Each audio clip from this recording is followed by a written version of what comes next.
Ladies and gentlemen, we are live, MythVision podcast. Let's check out the intro as everybody starts trickling in.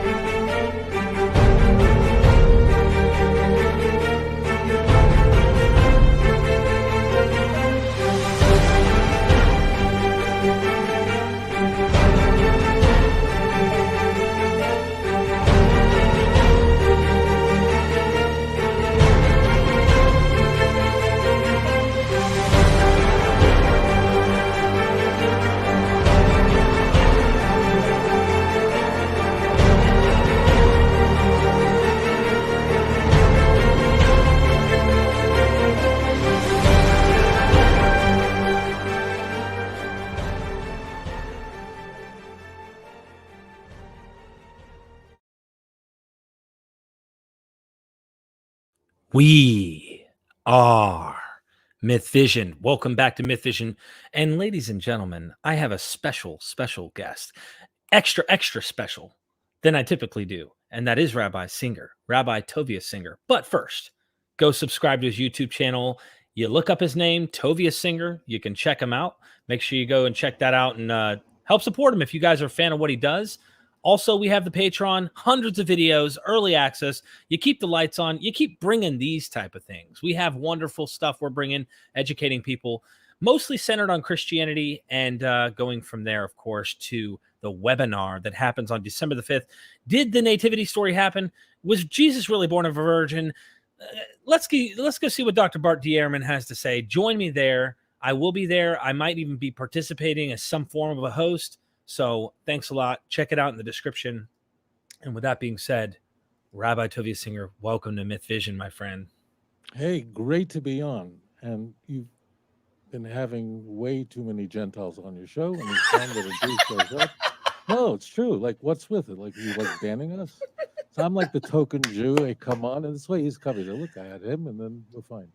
I want everyone to know, not only are you funnier than every atheist I'm friends with. This is really why we have a friendship. You know what I mean? It's not a high bar. Atheists are not the funniest people in the world. I don't know why, but atheists are just not.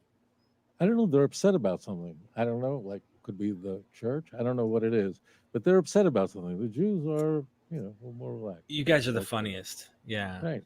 Yeah. Well, I want everyone to know I always value our friendship and our relationship in terms of what we do. You know, I look forward to seeing you in Israel at some point in the future, of course, to have you tour guide me and then, show me some of the areas, because it's not what you really do. But you said you would be willing to take me down there and take me to the spot where Jesus was born of a virgin, right?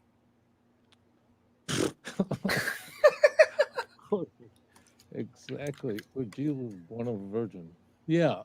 As it turns out, I'm in Jerusalem, and we can walk to Bethlehem. It's just I don't know, like a 2-hour walk, an hour, depends how fast you're going, but we're really close to Bethlehem. It's all here in Judea. I mean, we're here, we're in it. So absolutely. And I look forward to it. Yeah, absolutely. Well, thank you so much for coming and hanging out with me. I really do appreciate it. We didn't plan on doing this live, actually, but this is the first opportunity I've had to be able to do this and hang out with you live. If you have a question, family, friends, feel free to super chat it. As long as it's respectful, I will entertain the super chat and entertain the question. That's all I ask of you, is to be respectful. I'd like to center the conversation on New Testament, first century ideas, especially when it comes to the Apostle Paul. I literally made the title of this, "Go Emasculate Yourself." It's a common phrase that I've heard you say when it comes to the Apostle Paul. So I figure, what better title than to have Paul's famous words be presented for the world to see? Yeah. Well, that may strike the viewers as strange. It was not my idea, but contained in probably the second most important letter of Paul, in Galatians 5, Paul has been excoriating his audience that are in modern day Turkey and Asia Minor about not following the law, not incorporating the law into their behavior as Christians. He doesn't use that term. And he's just going to make it very clear that if you trust in circumcision, then Christ will avail you nothing. And then he's exploding in this idea in chapter 5, and he Hmm. ultimately says, if you feel do that, why don't you cut the whole thing off?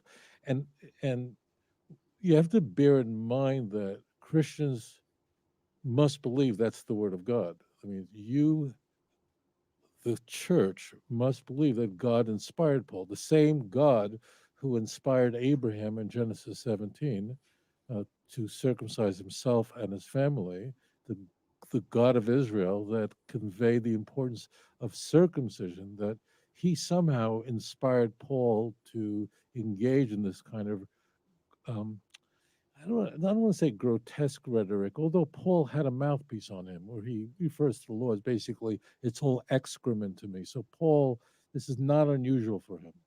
Paul Hmm. would use that kind of language.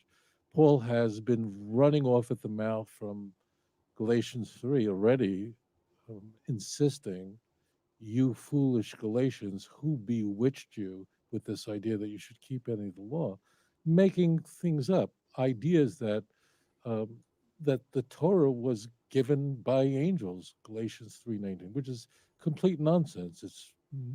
There's nothing like that in the Torah. The idea is to minimize its importance, to claim that the covenant that God made with Abraham by faith preceded the giving of the Torah at Mount Sinai by 430 years. He actually got the date right, but like what, like God, there are two covenants in competition. That's what Galatians 3 is, and it ends with this, the most important passage in the entire book, and that it's in the body of Christ that we are all one, neither Jew, Gentile, man, woman, all one. And he's going to continue on through chapter 6. So it's very, very strong. And most germane is that any person who is familiar with the Hebrew Bible, with the Jewish scriptures, who has a intimate understanding of Tanakh, looks at this and immediately picks up on that this is not just a different orientation, which I think most people get. This is an, these ideas that Paul expressed are opposed by the prophets of Israel. So it's not just a different signature. It's just something completely different and opposes the core teachings of the Hebrew Bible. Mm. Got a super chat already. So what we'll do is, because you can only hear me at the moment, and I'm going to get these super chats, pop them on the screen, read them out loud to you, and then have you answer. I also have a few questions myself that I'd like to ask you in pertaining to some of Book of Acts and other things. So first super chat, Charles Wilcox, thank you for the super chat, helping keep the lights on. And of course, we have a wonderful guest today. So he says, Rabbi, teach us of, and I might butcher some of these names, Gentiles with these Hebrew names is difficult. Teach us of a shlichim. I'm not sure how to SHLICHIM.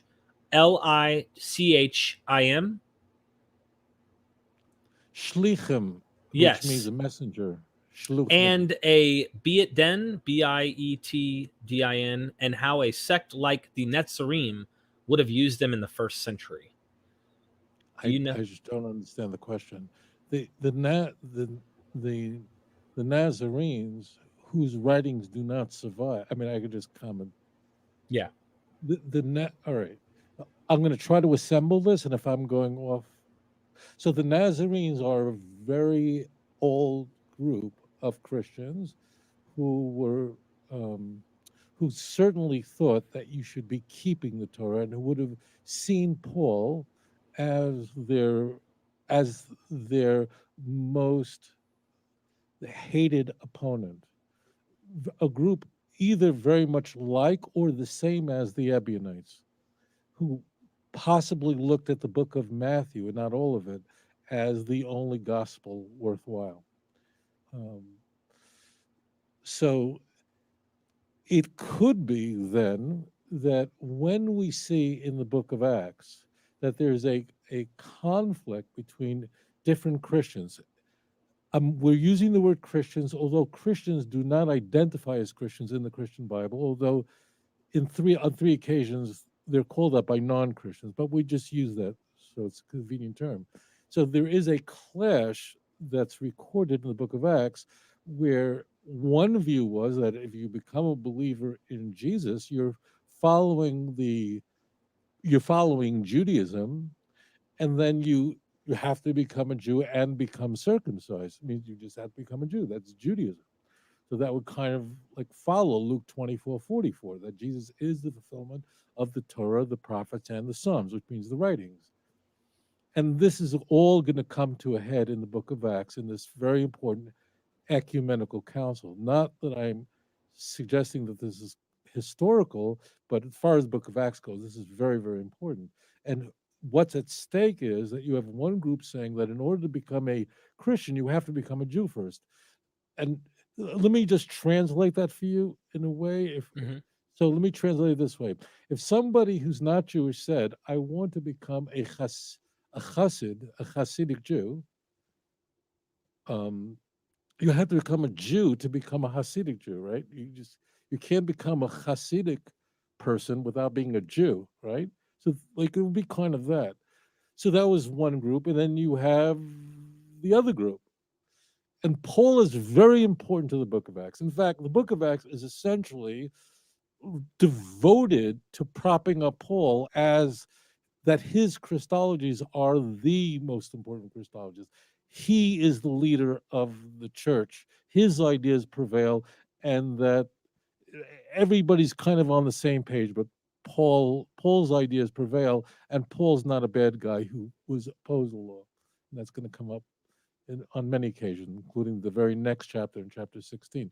So it could very well be, let's now bring that question to a full circle, it could very well be that the Nazarenes are the same people as those who are proponents of circumcision and the keeping of the law for all new Christians who are former pagans, And this is also, and this is also tells us that probably in the 50s, that's not when Acts is written, but in the 50s, it's largely non-Jews who are becoming Christians and not Jews. There were some, but it was largely a Gentile affair. So that's where I think this all comes in. One caveat, and that is nothing that the Nazarenes wrote survives. We have nothing. So all we have, you want to know about the Nazarenes, the Ebionites, you've got to read about them from their opponents, because the only writings that survive that were copied are those who are the Orthodox or the Proto-Orthodox. So that's how you can put this all together, and you will see that explode in Acts 15. So, Rabbi, if we could, is it possible to bump your audio up just a smidge? People are saying you're a tad bit low compared to me. I even lowered my volume a little bit to accommodate. Yeah, let me do this over here. It's probably best if I just bring the mic up there. And if I could, the audience, let me know if my audio levels and his are about the same. I want to match, and I don't want. Is this all right? You sound good to me, so I want to make sure that everybody is on the same level with that. So let's see. Can we get a thumbs up from people or a one? Just type a one. Let us know if everything is better. Does that work? I should. Is that all right? Good. The audio is good. All right, we're all set to go. Awesome. All right. So let me get in a question of my own as I'm getting into these super chat questions. Don't worry. I see you Pondering Jew and Matthew Pop and going from there. But in Acts, so Acts chapter 16 states that because Timothy was half Jewish and half Greek, Paul had to circumcise him to appease some Jewish Christians. Does this seem realistic given Paul's own account of his own views, if you will, on circumcision? So, as your viewers could probably guess by now, Paul is not going to mention this in any of his writings because this does not fit well with with Galatians 4, 5, 6, any of Galatians. So this is not answering the question, but here you see that the oral tradition of the Jewish people was normative at that time. Some people think like Orthodox Jews, Pharisaic Jews, like invent our ideas, this oral tradition. But here you see, just as an aside, no one mentions this. I think it should be put forward that here you see that it is the mother that determines Jewish identity in the Christian Bible, not the father. This is very critical. And here you see it here in the case of Timothy. Is it historical? Can't know, because this is consistent with what Acts is seeking to project. The book, whoever wrote the book of Acts, we know wrote the book of Luke, but who was it? We don't know. Whoever wrote the book was very interested in conveying that Paul is the leader. I mean, it should be called it's called the book of the Acts of the Apostles. It should be called the book of the Acts of Paul, and that Paul really was not an enemy of the law, and Paul was on board with the law, and therefore the story of publicly circumcising a fellow who had a Jewish mother and a non-Jewish father, um, I can say if it's historical. There's nothing to compare it to. It would make sense. There's no reason in the world that the writer of the book of Acts would introduce a controversy that was boiling in the early church if it didn't exist. So we can be certain, and though that word is not often associated with history, but we can be sure that there was enormous controversy not over Paul's opinion and personality and the kind of person he was, but between Christians who thought that you had to keep the law and Christians who thought, no, the law you don't have to keep any longer. And this plot device with Timothy may very well have been historical. I don't buy it, but it could have been, and I don't buy it because it's the kind of device that the author of Acts wants to promote. Strangely, let's just show something a little different. Let's just spin this the other way. So in Acts 15, where you have the ecumenical gathering, where you have, everybody gets together, Peter, Paul, they're all there, right? And the question of, do former Gentiles who now become Christians, do they have to be circumcised? And circumcised in the New Testament is not just the commandment of circumcision, but sort of bleeds onto all ritual commandments. So do people who become Christians need to keep all ritual commandments? And it is resolved that they only have to keep what we call today are the Noahide laws, that they have to only keep those commandments that are incumbent on people who are not Jewish. In Judaism, there are commandments that only the non-Jews must keep in order to be righteous in the eyes of God. That's why we don't try to convert anybody, because a person doesn't have to be Jewish to be saved.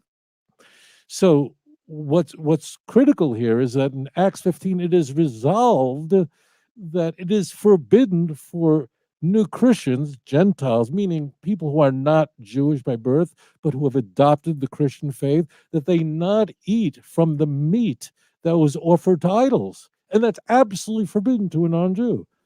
If you see an animal that was offered to whatever monkey god, you can't eat from it. It's absolutely forbidden. So that's stated explicitly, unambiguously in the book of Acts. But when we go to 1 Corinthians chapter 8, 1 Corinthians is no doubt from the hands of Paul, no question. And 1 Corinthians 8, Paul is asked that question, like, can we eat? He's being asked by churches, can we eat, or a church, can we eat from sacrifices that are offered to idols? And he goes, well, if you know that the idols are nothing and mean nothing, and I'm paraphrasing here, then you could, because it's nothing anyway, right? Well, that completely contradicts Acts. So we can extract from this that Paul is not following anything of what we find in Acts 15.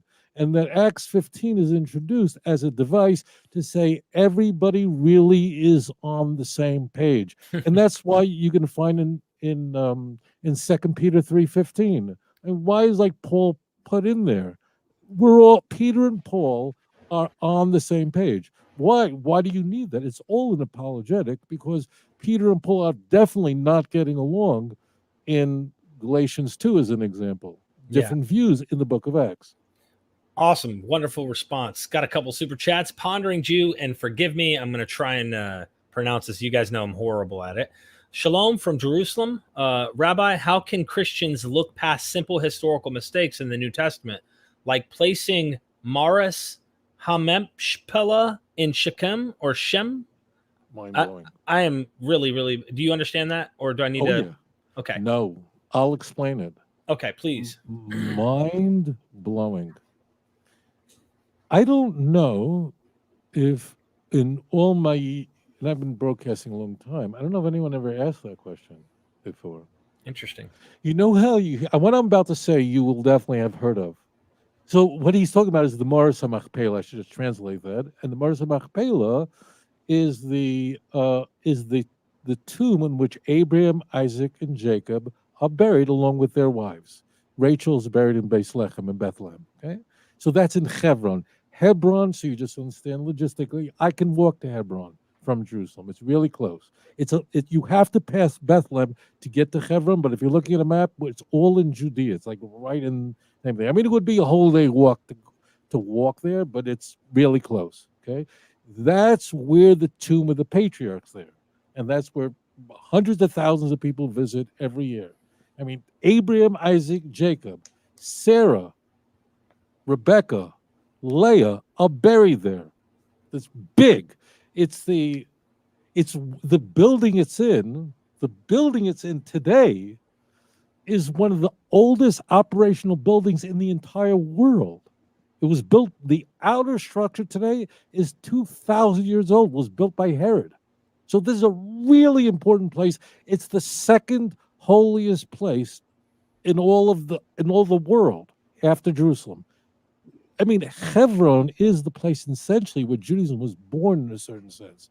Abraham emerges, where David, King David, began his kingship. His palace began in Hebron and only moved to Jerusalem later on during his 40-year reign. So this is like what I want to convey to you is the importance and centrality of Hebron. Okay. You got that all? This is not like anybody is buried there. This is not Grant's tomb, and then 90% of people don't know who Grant is. Like they heard of him, but they don't know for sure. This is Abraham, Isaac, Jacob. This is so important that Herod the Great had nothing better to do but build a tomb around the existing tomb, which is there, which is used, and I'm there very, very frequently. It's visited by, I don't know how many people, but just rest assured, everybody knows where it is. You got the setup? Now, the reason why this setup is vital is you often hear from Christian apologists that you could tell from Luke that he had an intimate familiarity with the land of Israel. He knew there were sycamore trees over here, and they knew there were oak trees here. And if you go like this, there was a tree, and there was a cloud. They knew what kind of coin they were using. You see, Luke, he had such a knowledge of what was going on in Israel at the time. He knew if somebody coughed, he knew which way to say Gesundheit. He knew I hear this, and I'm going like, really? That's it? Like, I could know what's going on in Hong Kong without whatever. But I'm going, the author of Luke knew so little that he didn't know where the Maris HaMachpelah is, where the tomb of the patriarchs is. And he places the tomb of the patriarchs not in Hebron, which is, as I said, just south of Jerusalem. It's really close, but in Shechem, like 100 kilometers north, like way off. That's not like Long Island is not technically part of New York City, but it's like really close. And you can say, I'm from New York. No, it's nothing like that. It's Shechem. Modern day, it's called Nablus. That's a monument. It's not an error.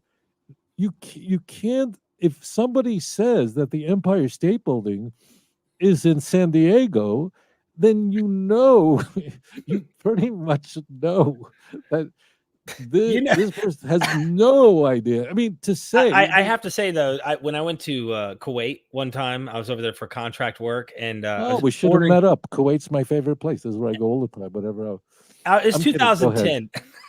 Well, they were like, "Where are you from?" I said, "North Carolina," and they're like, "New York." Like they automatically just knew it was. No, but this can't be. This is like saying the Grand Canyon is located in Chicago. This is not. No, this is so. That's the point. This is much more. This is the Grand Canyon is located in New York.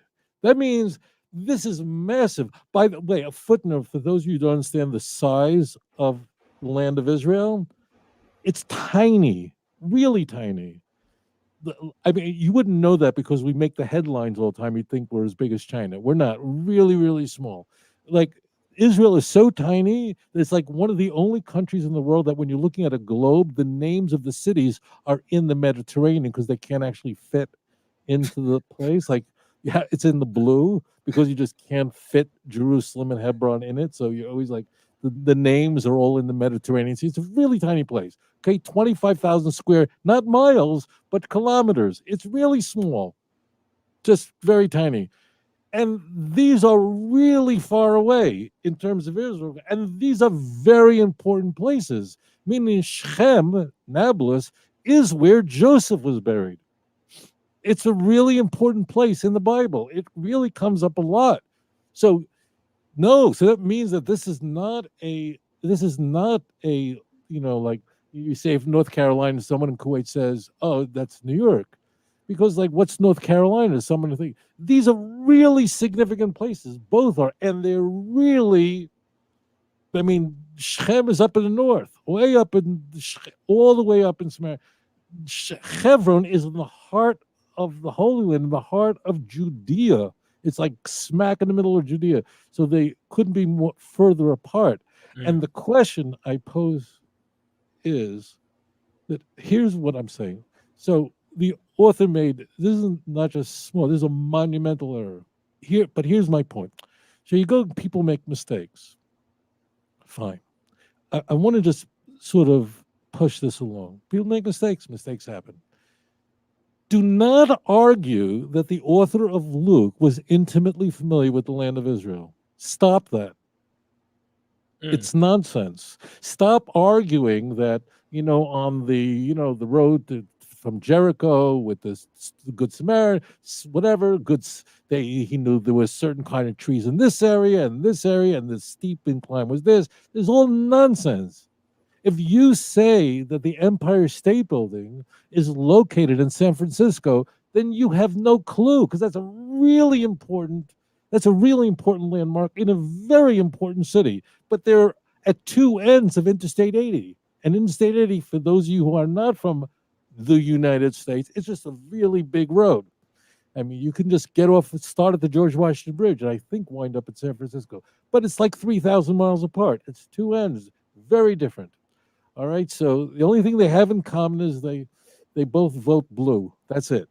So stop. So I'm saying this that the Christian apologists need to look, do what you want. And I watch this, and I'm going like, what? Like Luke knew about what kind of coinage they use. This is a very important place, the land of Israel. This is the land of Israel. Technically, is Southwest Asia. I can walk to Europe. Got it? And I can walk to Africa there because we have a Suez Canal. Well, it means Israel really is the connector of these three continents and the Mediterranean Sea. Anything moved in the ancient world, it was the Mediterranean Sea. This is really an important place. And he gets that wrong. Yeah. To get that wrong about Israel, this is not, getting it wrong about, I don't know, Zululand. This is a really significant place. Okay. I didn't mean to throw a tantrum on air, but no. That was no was one a great raises question. this. Like no one, right? Like you've heard this apology that Luke was. I'm not going to mention them by name, but I hear it all the time. Oh, they knew the geography, they knew the coin. How did he know? Like he didn't know that. That's humongous. Yeah, thank you for that response. Next super chat, Matthew Pop. Thank you. Random question. Is there anything in Jewish literature that says Jesus was a member of the Sanhedrin, assuming he was a rabbi? No. Did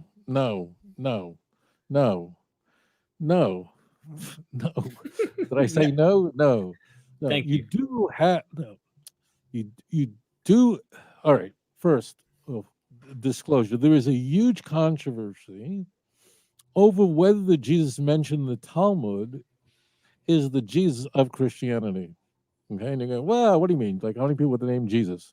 I mean, all right, he's the first baseman for the Chicago Cubs, but like, how many people If these jokes are too much, but No, no, keep no, no. laying So them on me, actually, man. a name like Yeshua or Yeshu, that's a trunk. That's like Josh instead of Joshua, just truncated. Right? So the consensus is that the Jesus in the general consensus. There are really people who there's good reason not to believe this, Hmm. but it probably is the same person. Okay, so you would not be crazy if you said Beethoven was the greatest writer of classical music, but some of you may say it's Bach, whatever it may be. So in the Talmud, you have quite a number of men. Jesus is mentioned quite a number of times. A person like Yeshu or Yeshua would come up a lot, but it's there. Okay. So so we have texts that say that Jesus, let's just say Jesus, was a student of a very great rabbi. His name Rabbi Yeshua ben Parachio. And so therefore he would be close to people who were in the highest order of teachers. These are the writers of the Mishnah, which is a part of the Talmud, which is the early rabbinic sources that, let's say, from 150 BCE let's say, till 250 CE. So these are really the supreme rabbis. Now, so therefore, he would have had some connection to it. He is not never characterized positively. He comes off terribly. Hmm. Here's the interesting thing that connects to the mythicism. And Orthodox Jews are generally not mythicists. Right. In fact, I don't know of any that are. But the thing but mythicists do seize this point because Rabbi Shua ben Prachia, as an example, lived about in the first century BC, so that like 100 years before the Christian period, before Jesus was walking around and preaching based on the Gospels. So if that's the case, then in fact Jesus lived 100 years before Christians say he lived. So Hmm. that tangentially, this is very interesting. But no, he's not part of the Sanhedrin. Thank you. Thank you. I appreciate it. Doc Pleroma. Doc Pleromanot. Thank you for the super chat. How on earth does Luke have Jesus read Isaiah 61 from the Septuagint? And remember when I said Septuagint? Remember when I used to say Septuagint, Rabbi? I had to get that in the middle. Anyway, yeah, how on earth does Luke have Jesus read Isaiah 61 from the Septuagint in Luke 4:17? Seems a little taboo to have a Greek scroll being read. What are your thoughts on that? No, I don't think so. You're talking about Luke 4:16, 17, Hmm. where Jesus is reading from the scroll in Nazareth. And please don't be offended, but quite the contrary. He is not reading from a Greek text. He's in a synagogue. He's reading a, uh, a text from Isaiah chapter 61, and he's reading from the Hebrew. There's nothing in the text that he's reading. He's not reading in Greek. Forget that. He's reading in Hebrew. That's how it's presented. I mean, the story may have never happened. Yeah. Fine. Yeah. That means when I'm just putting that aside. But what we encounter in Luke 4 is Jesus going into the synagogue and reading from the prophets, which is done on every Shabbat. If he's reading from the prophets in a synagogue, which means it's an official reading, it's the reading, meaning capital R reading, he's definitely reading in Hebrew. Definitely. That means that's what Luke is suggesting. And he reads a variant of Isaiah 61, and that's the variant where it has and gives sight to the blind, which isn't in the Hebrew text. But Hmm. we'll set that aside for a moment. But this demonstrates that as far as the New Testament authors are concerned, there's no Greek text going on. And Jesus isn't speaking Greek to anyone. Now, we know that he is, and if you'll ask me why we know that all this stuff really is originally Greek and not Hebrew, I'll address that. But this is all going on in this what Luke wants the reader to believe is that Jesus is engaged in a very well-known ceremony, and that ceremony is reading from the scroll of the prophets. Absolutely, that's in Hebrew. That would not be in Greek. Thank you. Thank you. Thank you for the super chats, everybody. MT, Shalom, Rabbi. Derek, will and the question is to you, of course. I think he's just saying shalom to me and you. Will the Messiah be direct descendant of King David and next in line to the throne? Is it possible that Yeshua ben Joseph was the above and thus creating the movement? Okay, so I don't think I got the second part. The first part is that the Mashiach, the Messiah, must be a descendant of King David. In fact, he's called David in Tanakh, and he's the fulfillment of a Davidic covenant in 2 Samuel chapter 7, verse 12 through 16. Now, one of the first parts, the answer is yes. The reason why Jesus can't be the Messiah is not from his parentage. I mean, I could submit to you that the moment Matthew and Luke, at the same time in different places, claimed that Jesus was born of a virgin, then they then sabotage the idea that he could be the Messiah as an aside, because in order to be the Messiah, which means anointed, you have to have a human Jewish father who's not only from the tribe of Judah, but from the house of David. If you have no human Jewish father, I mean, I want to set aside whether a virgin birth would not be in the scheme of things, the biggest miracle in the world. But the point is, it then nullifies the possibility of Jesus being from the house of David, and the genealogies that we find in Matthew chapter 1 and Luke chapter 3 are worthless, because those genealogies that we find in the New Testament's two infancy narratives are genealogies that are tracing Joseph's line, Joseph's putative line, not Jesus. So it doesn't even make sense. Yeah. You get what I'm saying? Oh, yeah. So, but the reason why Jesus is not the Messiah is because he accomplished nothing that the Jewish scripture says the Messiah will accomplish. Changing the world to one faith, all the nations speaking in a pure speech. Zephaniah chapter 3, verse 9. A worldwide knowledge of God, where the knowledge of God will cover the world as the water covers the sea. Isaiah chapter 11, you find a similar passage in the book of Habakkuk, followed by the resurrection of the dead. That's explicitly in Tanakh. A peace, nations will take their implements of war and turn them into implements of agriculture. The bloodiest religious war in human history was carried out by Christians killing each other. 30-year war from 1618 to 1648, Germany was eviscerated. 8 million people were killed, and they were all Christians killing each other. I mean, hello. I mean, you think that this is too fantastic to believe. It is just like there's the teachings of Christianity and the way the world looks bears no resemblance to what Isaiah, Micha describe will unfold in the Messianic age. It's not like when the Messiah comes, please God, he'll come soon, that we'll say, wait, not so fast. We need to see your ID. What tribe you're from? We know he's from the house of David. We will know he is the Messiah because the world will be dramatically transformed. And none of those events, the temple wasn't built, in fact, destroyed in the first Christian century. None of those events occurred. And all Christians can do is blame it on a second coming, an idea that conveniently, successfully explains away any false Messiah. Then it's anybody. My sister-in-law could be the Messiah, but she didn't do anything. That'll be the second coming. So, I mean, then anybody could be. Who could be, Maybe I am. Right. Maybe you are.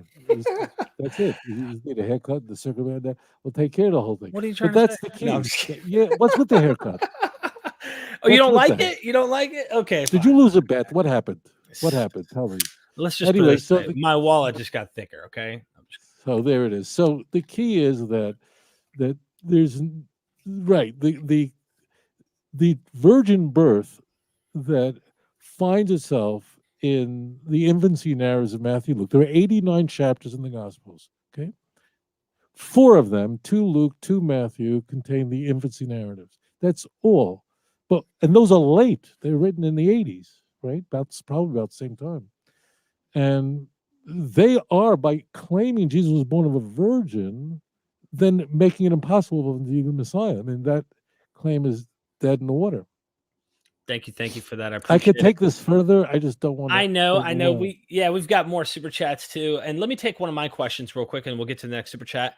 Paul states in Galatians 4:4 that Jesus was, quotation, born of a woman, and quotation, born under the law, if you will. But some translators render the second reference as come under the law. Is the Hebrew expression born of a woman an idiom for a human being, i.e., let's say Job 14:1, 15:14, 25:4?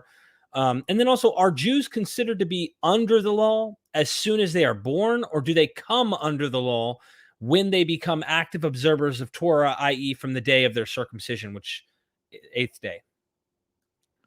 All right.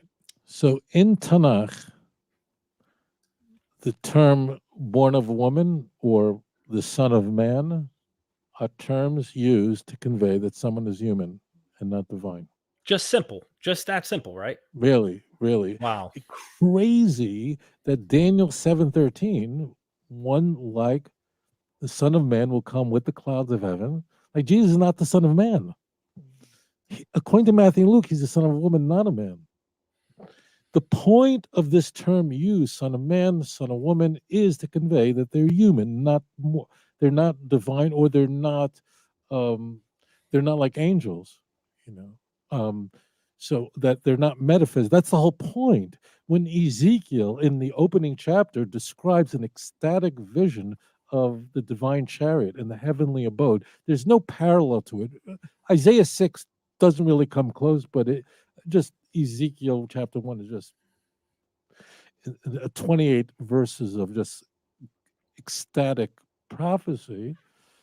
So when God addresses Ezekiel in verse right at the end of beginning of chapter 2, right away, he addresses him as son of man. Like, don't think, the warning, do not think that Ezekiel was divine in any way to have that kind of an experience. So that's what's being conveyed. Now the born under the laws, the born under the law, we don't use that term. That is because, okay, so the word Torah doesn't mean law. The word Torah means teaching. In fact, this will seem strange. In the Jewish Bible, the word Torah, when it appears, far more frequently refers to the word teaching, means teaching, and does not refer to the 5 books of Moses. There are examples of it where it does, but the vast majority of the Torah means teaching. And when you take a delicious word like Torah and you render it law, so obviously the idea is to portray it in the way that is not flattering, and that's Paul's point. And then I want to this is too interesting. Romans 7 is a very interesting chapter because it's autobiographical. Paul is writing to people he has never met. Romans, unlike the other 6 indisputed letters of Paul, is written to a church that Paul had not yet visited when he wrote it. And in it, he is addressing Jews, which is not typical in Paul's letters. He's speaking to Jews and Gentiles. But in Romans 7, he's speaking to his fellow Jews. And he says something very interesting, and people miss this. He says, first of all, he's saying that you don't need to keep the law anymore, using the example of a woman who's married and then she's bound to her husband under the law of marriage, bound to him. But once he dies, she's then free of that marital vow. And in the same way, you, the Jews, are not bound by the law any longer. And here's where it swings in very. Paul says that, before I knew about the law, I wasn't the law, when it was only when I discovered the law, paraphrasing here, I mean, at some point he finds out about the law that sin entered him, and then he was convicted, and then he was then under the law. Now, this is very interesting because Hmm. Paul claimed that he was always in it. Like, at what point did you not know about the law and then found out about it? See, here we see that Paul was not a Pharisee. This is, by the way, the least of the top 10 reasons, but this is very significant. If you're growing up in an Orthodox Jewish, that's the same thing as a Pharisaic house, the same thing, means the same thing. You're raised in Judaism from the time you could speak, and speaking Hebrew is your mother language, and you could just read. There's no point where you go, "Whoa, Sabbath! When did that happen?" And you're smart. No, that doesn't happen. Your my earliest memories are what a Sabbath table was in my home, celebrating it, and things that we enjoyed doing on the Sabbath day we didn't do the whole week, and those are things that we ought not to do on the Sabbath day because it's a holy day and set aside. You don't like discover this at your bar mitzvah. So that's very revealing. So Paul is going to use that because at some point if he is from Tarsus, if he really and Tarsus is one of the centers of Greek reflections in the reflection in the ancient world. So that would then make sense that he grew up in the Hellenized world, came into contact, exposed to the Torah. There's something about Paul that made him feel like his very ashamed of his wretched body. This is the language that Paul uses at the end of Romans 7. And we could speculate on what Paul was so ashamed of and what broke him and what made him feel like such a sinful creature. We can explore that together. And it's not hard to untangle that. So this is Pauline language, and it certainly does not comport. It doesn't fit with someone who was born into a religious Pharisaic home, and that's all you knew, and then that nothing about that fits. So yeah, I mean, the longest chapter in all of the Bible is Psalm 119, 176 verses. The whole thing is about how beautiful the Torah is, how beautiful is observing the Torah. It's written in a way with an acrostic method so that you Hmm. can memorize it easily. It's like it bears no resemblance to Torah Hashem Tamima, the Torah of God is perfect. Meshivas Nefesh, it restores the soul. Edus Hashem Ne'amona, the testament of God is trustworthy. Machimas Pesi, it makes the foolish wise. Psalm 19. I mean, take that and just compare it to Paul, and you go, "Whoa, these are really. This is not like reading like the difference between reading um, Paul Johnson and reading Mark Twain, and they have a different style of writing, and you can identify. No, this is like a total different thing. This is Karl Marx, So to and put it simply, as we get into the next super chat, is born under the law seems very foreign, is what you're suggesting. This does not sound like something a typical Jew would even be saying. right. That's right. That means right. Paul is like also talking about Paul is talking about himself also, and he, famously in Galatians 1 and 2, famously in Philippians 3, famous, and talking about the, circumcised on the eighth day. Have you ever met a Jew in your life that, hello, I've been circumcised on the eighth day, an event which you couldn't possibly recall as part of your CV? This is not the way people talk. And you're going, well, maybe people don't today. No, they don't talk that way. I gotta say this. So if you're an English speaker, then this show is going to do well for you.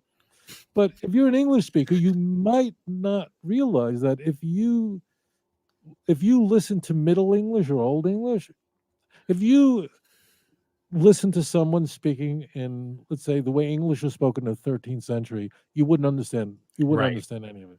You have no clue. Okay, Chaucer, no clue. You wouldn't understand. This is not Jacobean English. I'm talking about going back to the original King James. That means King James you would understand. It's just using there are anachronisms and punctuation difference, but you can understand it. You would not any religious Jew could walk into the Israel Museum, the Shrine of the Book, walk into the Rockefeller Museum, which contains the Dead Sea Scrolls. Yeah, Dead Sea Scrolls are not just scriptures; those are writings, letters, all sorts of documents that most believe were preserved by Essenes in the Qumran area. Okay, any religious Jew could open up a document, look at a text that was written 2,000, nearly 2,200 years ago, and read it and understand it and make complete sense. You understand that? That means Hmm. we understand it. I mean, when you go, well, modern Hebrew, get that out of your mind. An Israeli person who speaks modern Hebrew would understand biblical Hebrew pretty much. There are anachronisms. There are Right, certainly, right. but they would get exactly what's going on. Right. So this is not like, so you have to just bear that in mind. This is a language, it's a holy language to the Jewish people and to much of the world, and this is something that's very well preserved. And people don't go. There's no document in the Dead Sea Scrolls where someone says, "And I was circumcised on the 8th day." This is kind of language that someone is really boasting about their um, about who they are. And Paul would need to. This is an apologetic. This is where I want to go. Paul had many enemies. He personally didn't get along with people. He should have, fellow Christians. Paul is arguing throughout his letters with fellow Christians, not that much with Jews at all. It's Christians. Those are the people he's arguing with. And he's saying my Christology is correct and theirs is wrong. Hmm. So you can figure out that what other people are saying about him. In the book of Acts, we know that the very guy who introduces Paul to the Jerusalem church, Barnabas, who Paul should have really been indebted to, like, is having this big problem with. And Paul won't travel with John Mark. No way that was made up. This is a guy who just, you ever meet people who just can't get along with anyone? Yep. You've met people like this. People just very, this is the personality. This is not just a criteria of embarrassment. I mean, no one would invent this kind of stuff. So that's really what's going on. And Paul, therefore, has to amp up his importance that what he has is directly from Jesus Christ. He didn't get this from Jerusalem. He refers to The the others have supposed not contributed anything to right, him. Right. nothing. It's all, and he's a super apostle, and therefore what I say is trustworthy, even if it goes against the Jerusalem church. And he claims that he told Peter to his face that he's a hypocrite in Galatians 2:11 in Mm. Antioch. Like really, like really. Well, isn't it interesting that he called Peter a hypocrite, but Paul is saying that, in fact, you can do that. You can behave like a Jew when you're around Jews and behave like a Gentile when you're not around Jews. 1 Corinthians 9:20 through 22. That's why Paul couldn't stand Peter, because he that's exactly the behavior he engaged in. Now I know So why Paul, fundamentalist Christians don't like you. like, but none of I'm saying here is like complicated. This is No, all I get very it. straightforward. Like, I'm not like, this is like, Yeah, I get it. I got some more super chats, Rabbi. This has been a blast. Kyle DeFranco, thank you so much for the super chat. Russell American, I think you're talking about, says starting 2 Samuel, the Tanakh blames the North for problems in the South. Maybe the New Testament is just the Northern response to those smears. I very much doubt that. But do you have a thought? Do you have any clue what the question is pertaining to? no, it means that I don't know what we're referring to here, but if the Northern Kingdom does not exist during the by in the Second Temple at all, so that bears no resemblance. Um, you may think about like tension between the North, the Galilee area, and Jerusalem. That's And possible. Yeah, yeah, that's it's possible, but it's well, not as anybody would concede that Jerusalem was the center of and remains the center of all Jewish life and the holiest place on earth for the Jewish people. And in the north, you did have people who were largely uneducated. Who it's a rural area, yeah. and if you live, fishing villages.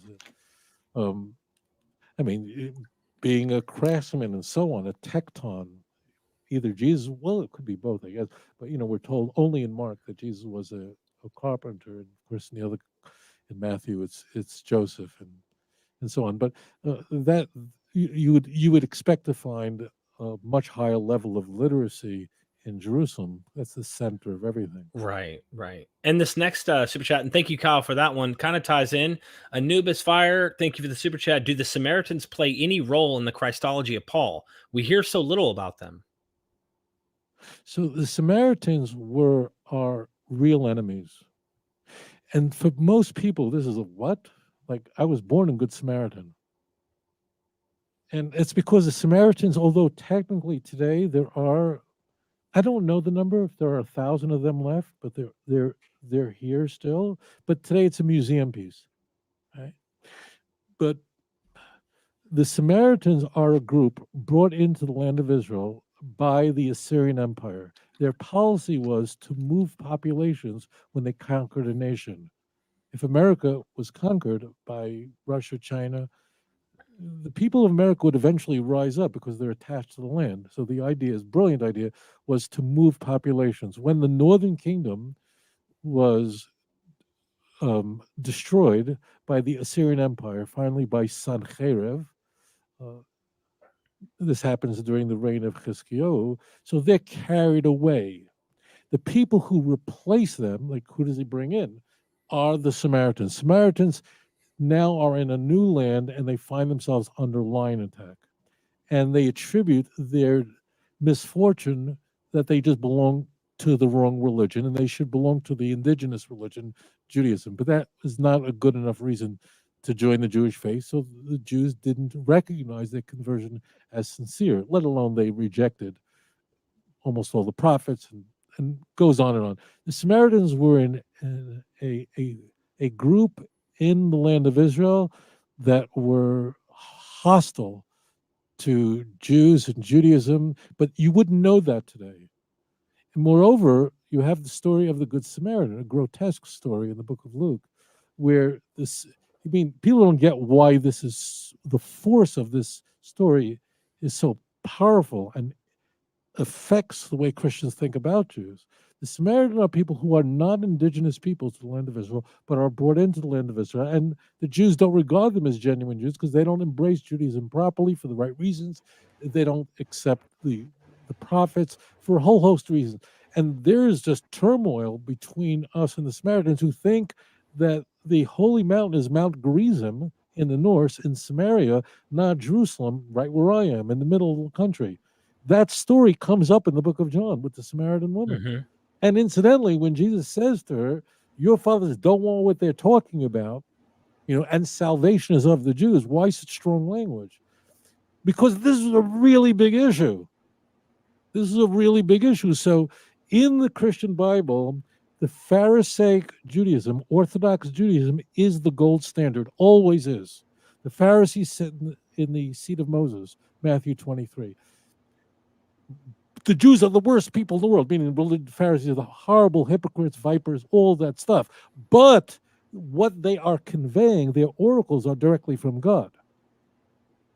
The salvation is of the Jews comes from that. People think salvation is of the Jews, emerged from like the Jews gave us Jesus and therefore salvation comes from Jewish people. That's not the context. The original context is that the Jews know what they're talking about and your fathers don't, meaning the Samaritans. Samaritans had, I mean, there was just inner fighting this will come up in the Bible where we're trying to build a second temple and the Samaritans are participating in trying to make sure that the Jews don't successfully build the second temple under the Persian Empire. They're really enemies. They're real enemies. That's why the story of the Good Samaritan, Luke, is designed, is crafted to make the Jews look as horrible as possible.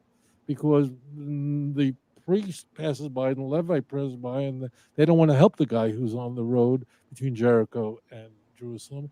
But along comes the Good Samaritan who takes, it means the enemy guy, the non Jew, the person who's the most, he does.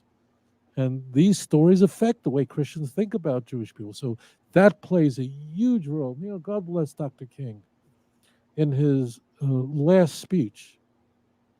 Sometimes when I run, I walk every day. Sometimes I want to listen to something. One of the things that I listen to is Dr. King's speeches. And in his last speech before he was murdered in Memphis in 1968. So his last speech is really magnificent. And in it, he was quite knowledgeable of the Jewish Bible. He was really quite a scholar. And he had just a tremendous affection for Jewish people. He just loved Jews for some reason. He really was quite enamored with the Jew in a very genuine way. And I've never said this publicly, So in his speech, he actually goes through this explanation of the Good Samaritan. Why would the priest not want to help the guy out? And he says, well, maybe they thought it was just a ruse or a setup. And they were afraid that there's a guy laying there as though he's dead. And he, you know, Dr. King just couldn't get an anti Semitic word out of his mouth. He's a very unique personality. So his spin on it, it's his spin on it is very interesting. But the Samaritans were really the hostile group in the country, and therefore their elevation is the denigration of the Jews. It's always about character, not about knowledge. But the oracles always come from the Jews. Romans chapter 3, verse 2. So, in the vein of that, I guess that question, something to pose just before we move on to the next super chat is, the story of the prodigal son. Yes. This sounds like it's trying to harp on that division when it talks about one of the sons who goes off into a land and the pigsty and then comes back. And the one son who's like obedient, I think sounds like the Jew. And Right. here you have this son who can go do whatever and then come back. I wonder if that is a Samaritan. It doesn't say it, but I'm not saying that that is a literal parable of what a literal person. Let's unhitch that and rehitch it. That's the Gentiles. Okay. That's the Gentiles. But here's the crazy thing. Oh, this is so interesting. There are times in the Christian Bible where the author is seeking to make a point. And the author will sometimes seek to make a point and completely abandon Christology in order to make the point. Like Luke, as an example, begins with an introduction to Zachariah and Elizabeth, the mother and father of John the Baptist, right? Right. And wants to portray them in such an elevated fashion that we have the highest portrayal of Mary anywhere in the canon, in the Christian canon. You have higher even in the proto-gospel of James, but that's second century. So in Luke 1:6, it literally says that Zachariah and Elizabeth were sinless, blameless, kept all the law. Now, the reason why the author of Luke wants that to happen is because if that means John the Baptist is born to an amazing family.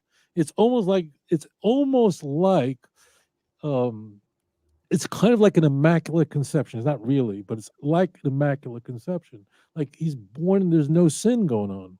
And John the Baptist is now family with Jesus. That means they're cousins, you see? So here, Luke inserts this idea about Zachariah and Elizabeth, but actually call everything Paul says into question. Paul says no one could be righteous, no, not one, and no one can keep the law. And we're all sinners. Well, Zachariah and Elizabeth apparently were doing very well. You see? Now, all right. Now, this is the prodigal son. So the story is interesting. The story is there to show contrast the Jews and the Gentiles. The Gentiles always do very nicely in the Christian Bible. The Jews do not, except for those who become Christians, with one exception, Rabbi Gamliel. I'm not going to go into it now. But the problem with this son who leaves his father's palace, who goes off and does all these kinds of sins and eventually returns, and then God favors him. So the story is that is more favorable than the one who was just loyal all the time, is theologically impossible. Because in Christian theology, there's no works you could do that could save you. There's no initiative of yours that could probably earn you heaven. You can't buy your way into heaven. You are a sinner. You're lost. If the words I am conveying to you now are alien or foreign, you've never been to a church in your life. This is Sunday service, 10 a.m. every week. You are lost. You are a sinner.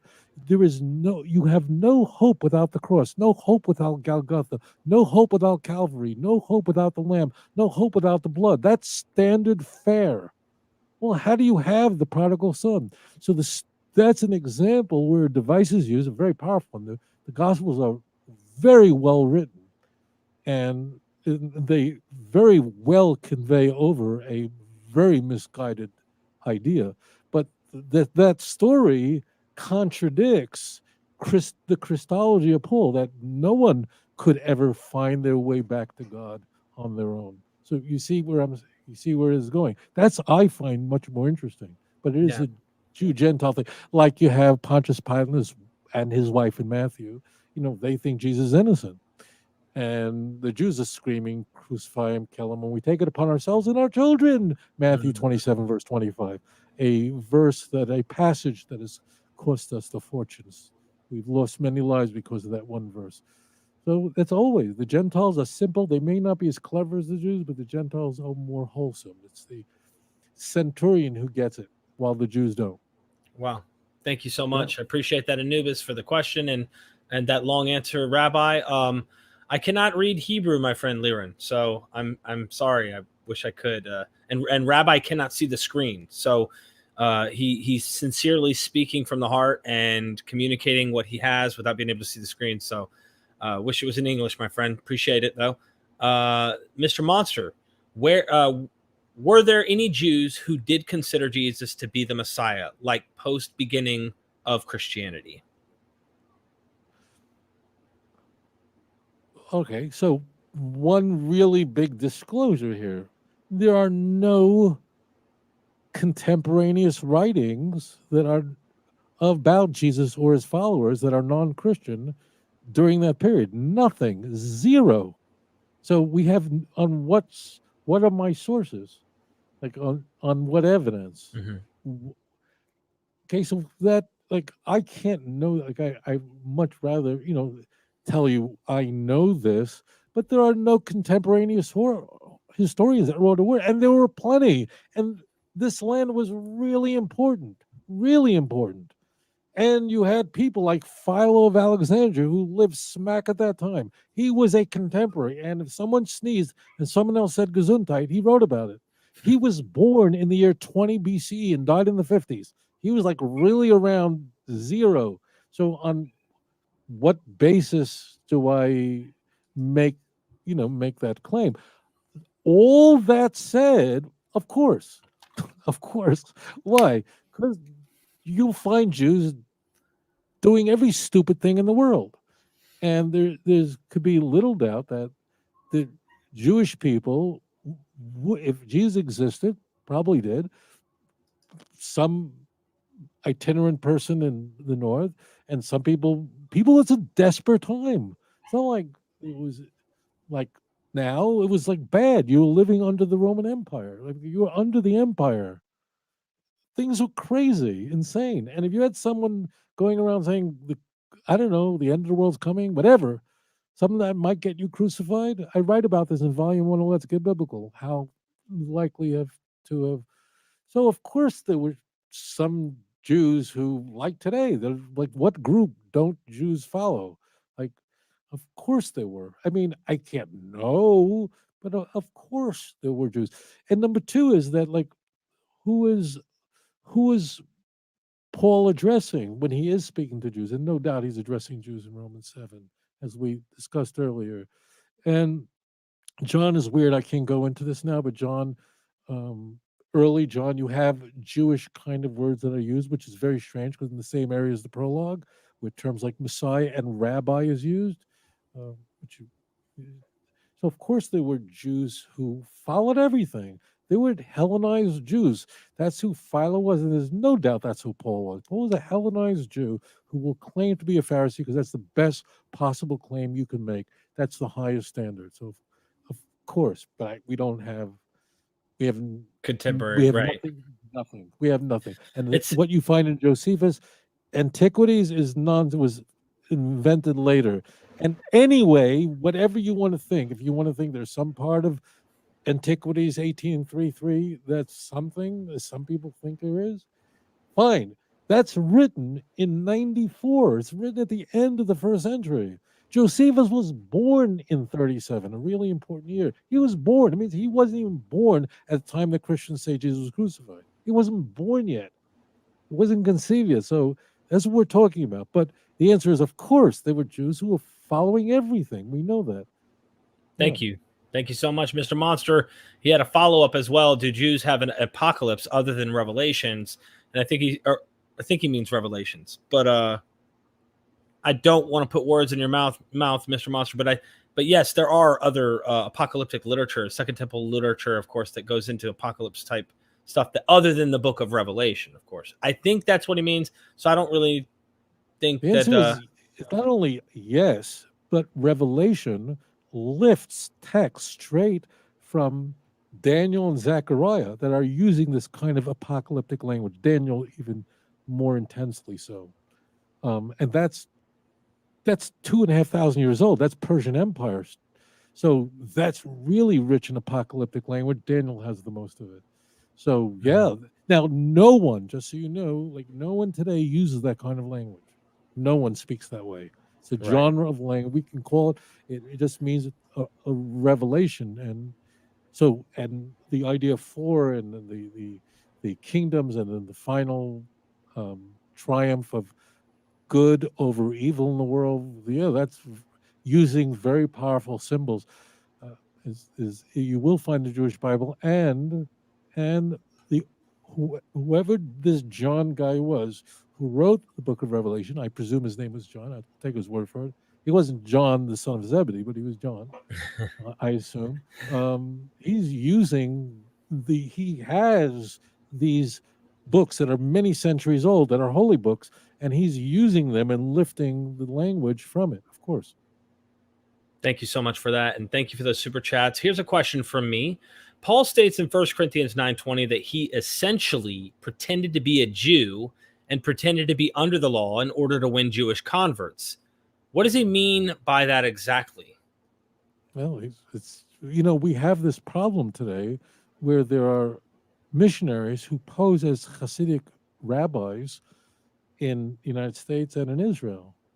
People who are wearing a kippah, like I would, wearing tzitzit really out so everyone can see fringes, everyone can see it, and dressing like a Jew, like as much as they can, so that they can get Jews to join their religion and say that you don't have to join another religion by joining this. You can be a fulfilled Jew, a Messianic Jew, if you believe in Yeshua.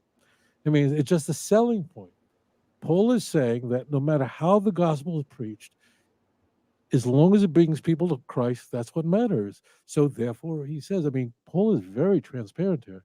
He says, to the Jew, I become as a Jew that I may gain the Jews. To those who are not Jewish, those who are not on the law, I come as one who is not on the law, so I may gain those who are not on the law. I could become all things to all men, that by some means I may win for them for Christ. I mean, you don't need me for this. I mean, you, the viewer, don't need me for this. Just read it there. It's in context. This is not like, rocket science here.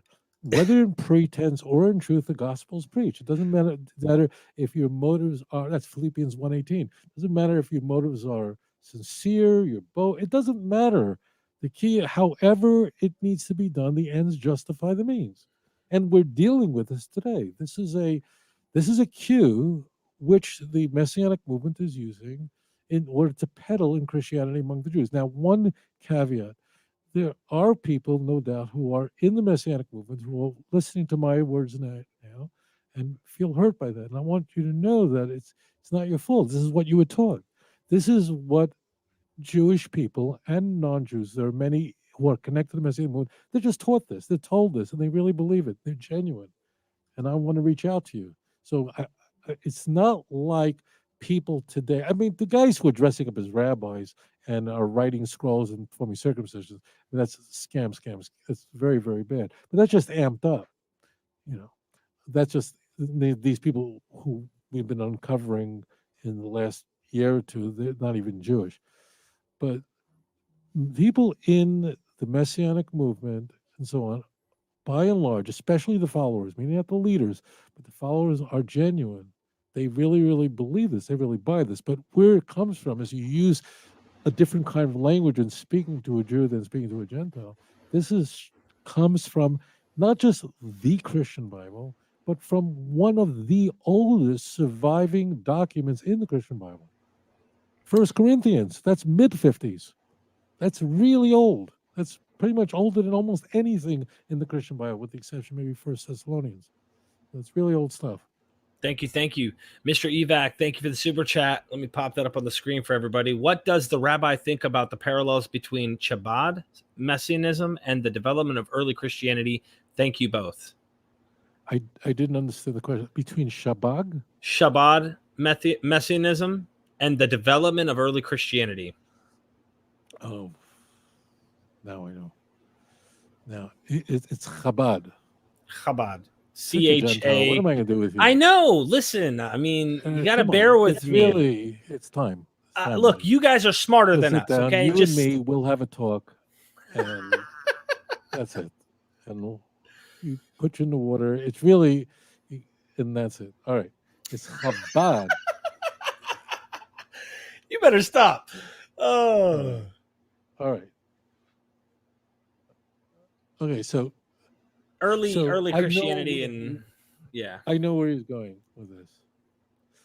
So Chabad is a Hasidic community of Jewish people who are generally observant and who are followers of the teachings of of a number of rabbis. The last was the he's called the Rebbe, reverently, who I met on many occasions. But there, just so you know, for those who know, there's no theological difference between what someone who might say I belong to the Chabad community believes, and what someone who comes from a Lithuanian. It's not. There's no real substantive difference. It's not like lahavdil, like Reformed theology versus if you're a Methodist, or if you're a Unitarian versus a Trinitarian. There's nothing remotely resembling that. But it is true that when the Rebbe passed away, so there were hopes. This wasn't a big deal, but when he was alive, there were people who thought maybe he will be the Messiah and reveal himself to be the Messiah. He was really one of the greatest people I'd ever encountered. And, maybe he will. Maybe he'll be it. And then he died. Everyone said that. Well, then this is a great rabbi who's not the Messiah. And the generation didn't deserve him if he was meant to be, and it's just not him. But there was a group that then said that, well, maybe the Messiah could die and he'll resurrect, and then so the idea of the of kind of like changing the rules did, to the dismay of the Jewish, to the other part of the Jewish world, was unfortunate. With Christianity, it's very hard to know, and I don't believe this is why it's so different. I don't believe that the historical Jesus ever claimed to be the Messiah. Ever claimed to be the Messiah. And you're going, well, how could you know that? Well, the reason we can know it is that the Christian Bible is addressing this problem of why people are going, but why didn't he say he was the Messiah? And in fact, in the Christian Bible, when Jesus is asking, who do you say that I am? Like nobody knows. And that does not occur early. That occurs right before the Passion. Okay. So nobody knows. How did that get into the Christian Bible? You see what I'm saying? I mean, how did that make it in? The first 8 chapters of the book of Mark, which is very intriguing. Like nobody knows who Jesus is. Like nobody knows the biggest secret in the world. And it's don't tell anyone. If anyone figures it out, it's a secret. Why is that in the Christian Bible? How did that make it in? This is how you need to think about it.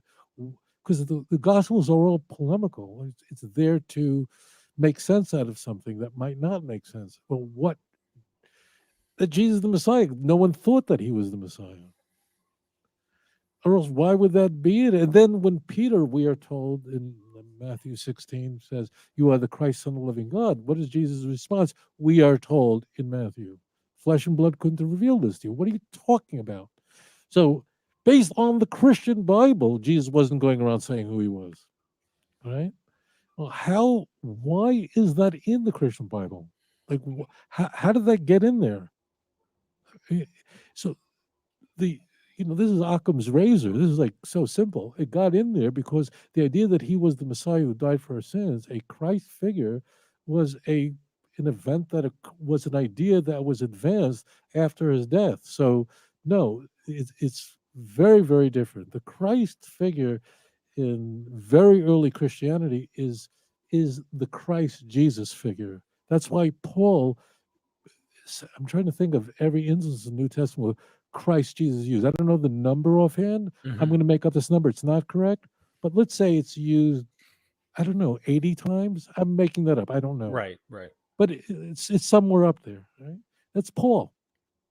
Jesus is like a, it's like the common Christi. He's up there. It's in the Greek sense a semi-divine being, and that's how it's developing. But we could see by an analysis of the Gospels things that are in there that are addressing a problem of didn't anyone tell us that why didn't anybody tell us that he's the Messiah? Why didn't he say that? Like it should have come from him. That's the only way it could have crept in that could make sense to me. It's this to me is very transparent. It's a no-brainer. So Um, it really is different. It really is yeah, quite different. sorry, I didn't mean to interrupt you. Yeah.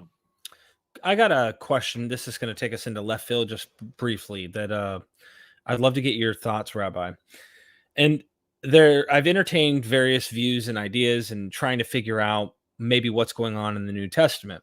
And there's a group of people who recognize that the prophets foretold that the lost Israelites would come back. So they look in the New Testament and they are still holding on to that idea. They say, hey, these lost Israelites, the northern tribes, are supposed to come back.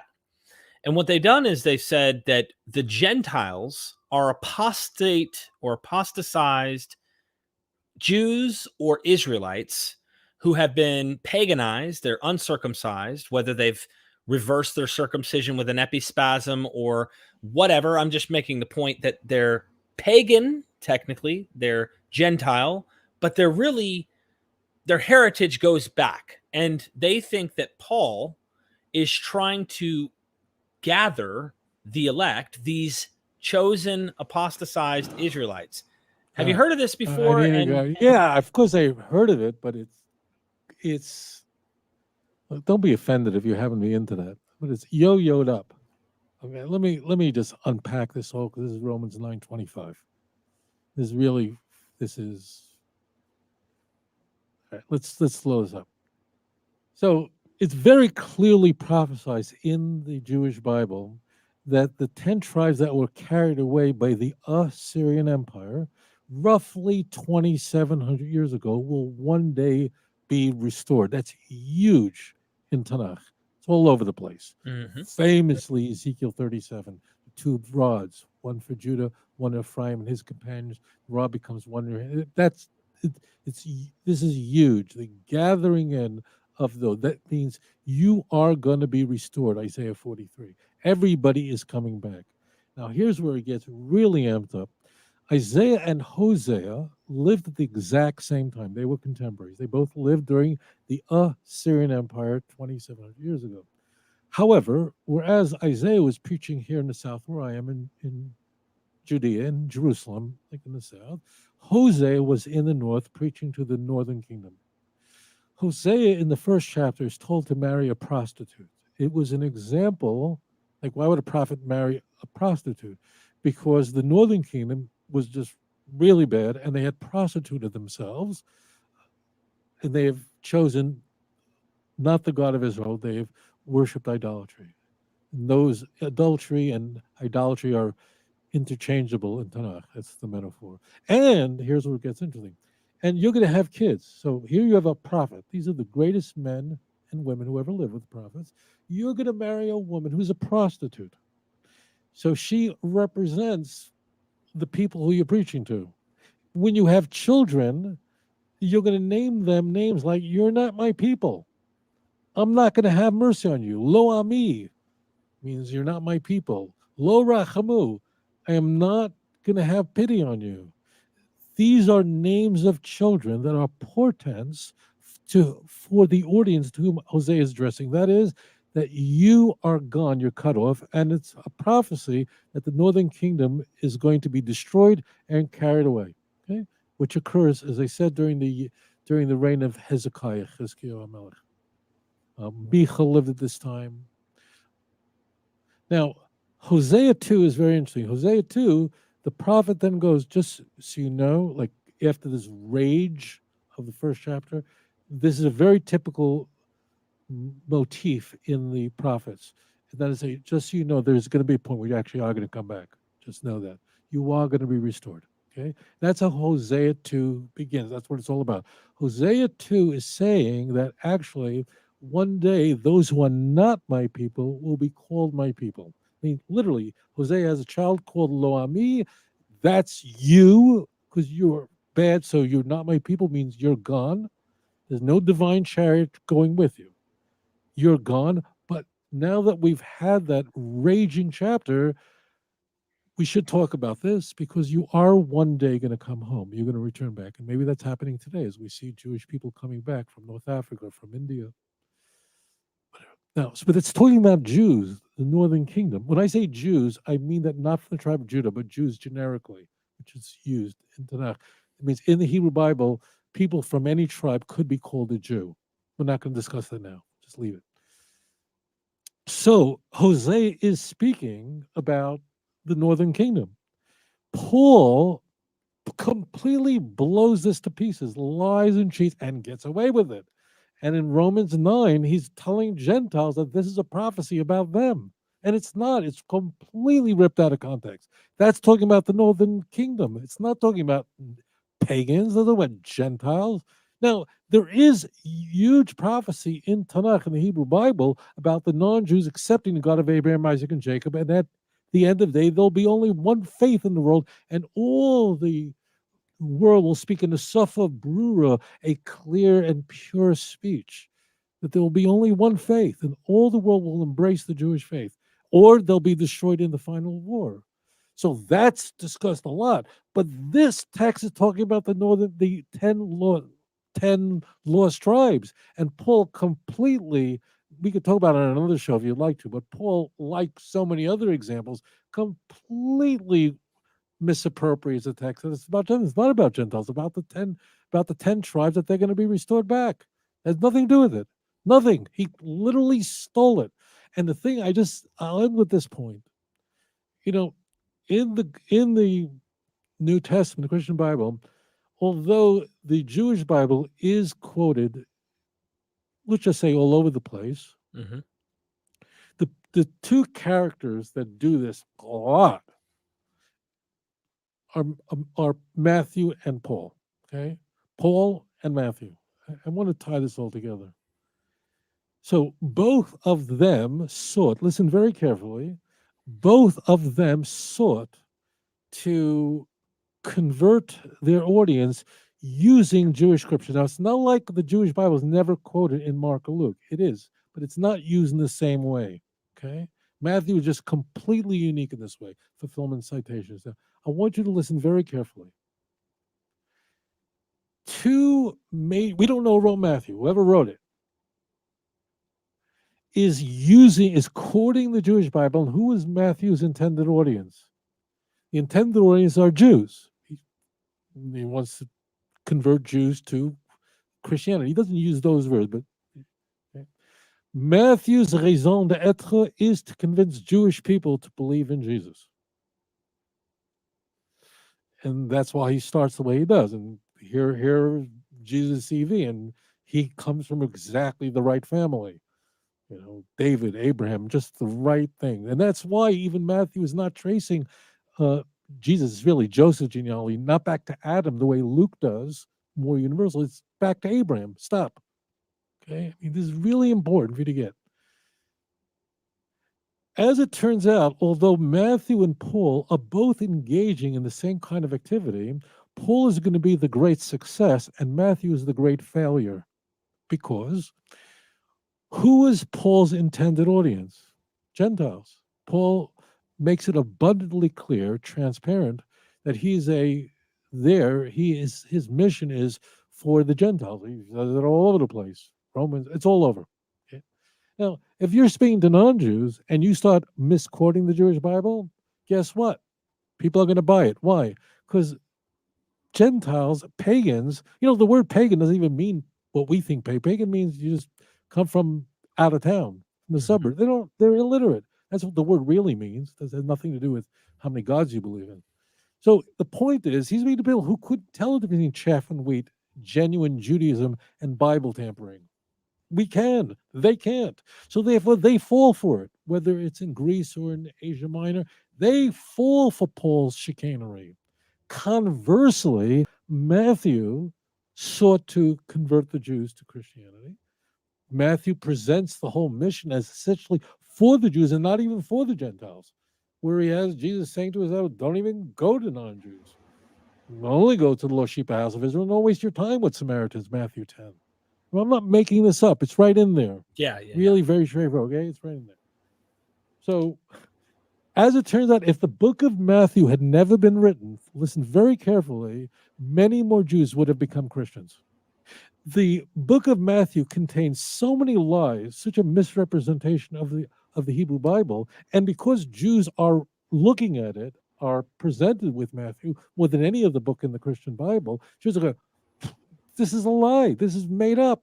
No, it's not a prophecy about a Messiah born of a virgin. That's ridiculous. Not the Messiah born in Bethlehem. That verse in Micah is talking about King David's birth, and the Messiah is the descendant of King David. I'm not going to. It's all over the place. So therefore, Matthew, it could be said that there is no person in human history that's more responsible for the Jewish rejection of Christianity than the author of the book of Matthew, because he was selling this to people who could tell the difference between chaff and wheat, between genuine Judaism and Bible tampering. Conversely, it certainly is said, and correctly so, that there is no person more responsible for the conversion of Gentiles, of pagans to Christianity than Paul. He was the most important convert to Christianity. And it worked.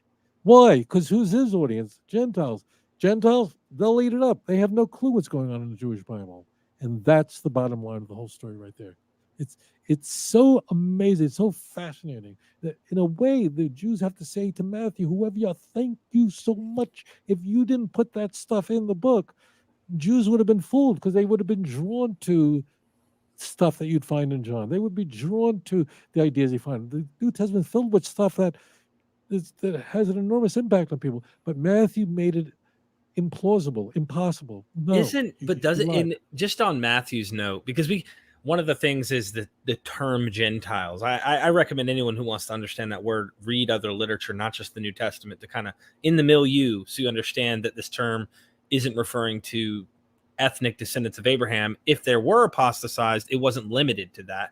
Would you consider, one question that I want to get into Matthew, and I don't want us to rabbit trail maybe, would you consider an apostatized Jew of any sort, let's say he decided he wanted to perform epispasm, reverse the circumcision, deny his law, God's law, and move away, would you call that man a Gentile?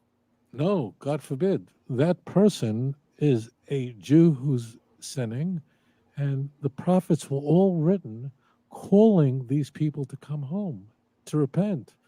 And Isaiah addresses people who feel lost and cut off. He said, don't think that way. And he says, if you want to see God, I'm right here. And if you repent of your ways, I will forgive you. And why would you forgive me? Because my ways are higher than your ways.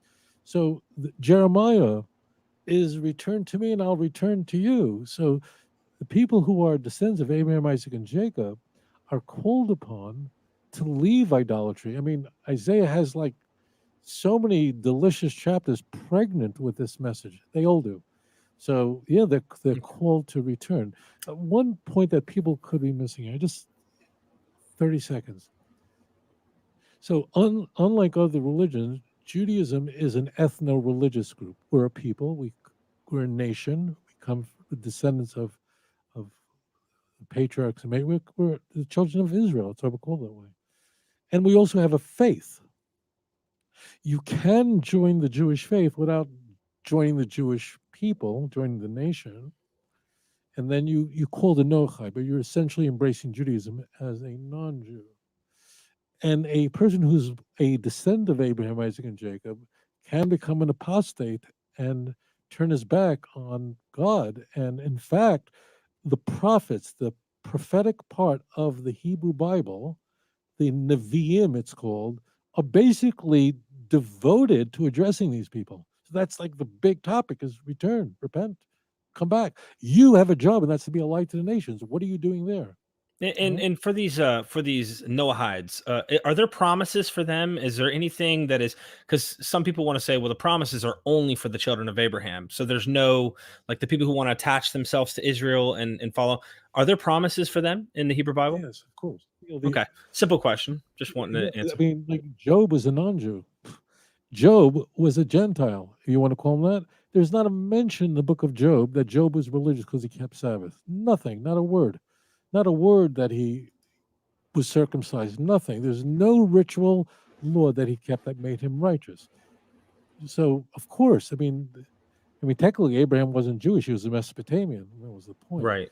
So that's why Jews don't try to convert people to Judaism, because you don't need to become a Jew in order to be saved. The righteous among all the nations have a place in the world to come. Thank you. And in Matthew, this is a big red flag to me, right? He's addressing the Jews. However, if that was his, I'm torn. I'm torn down the middle here, Rabbi. And here's why. In Matthew, he shoots himself in the foot by continuously kind of giving you a sneak peek. It's like the preview, but it tells you the whole movie before you even watch it. And he's like, oh, this centurion, he gets it. No one in Israel does. The vineyard people are going to get kicked out. New people are going to come in and take over the vineyard. Like, it's this idea that the mission is, at the end of the day, we've tried everything we can with you Jews. I've sent a mission on to go into all of Israel. Shoot, you would not have even gone through all the houses before the Son of Man comes. And in the end, what happens? Now it's the mission to these Gentiles. Go into the nations. But at first, only go to the lost sheep of the house of Israel. It seems over and over, though, that this replacement theology is creeping its head up in Matthew. And I don't know if that's a later redactor or editor. No, let me explain what's going on. I will end with this. I want to explain why is this in there. Remember, I explained that everything in the gospel is polemic. The writers of the New Testament had to deal with a monumental problem, a monumental question, whether it's Paul or whoever wrote the Gospels. The monumental question is on the lips of Christians today. They're asking their pastors this question. If Jesus is so transparently the Messiah, if everything you're teaching is true, then why don't the Jews, who have a reputation of being clever, and it's their Bible, like only they can read it in its original language, and only they're waiting for the Messiah. It's a completely, utterly Jewish thing. The idea of a Christ meant nothing in the Greco-Roman world. Nothing. It just didn't mean anything. Okay? Now, the big question is that if this is so obvious, so transparent, of course it's on every page of the Hebrew Bible.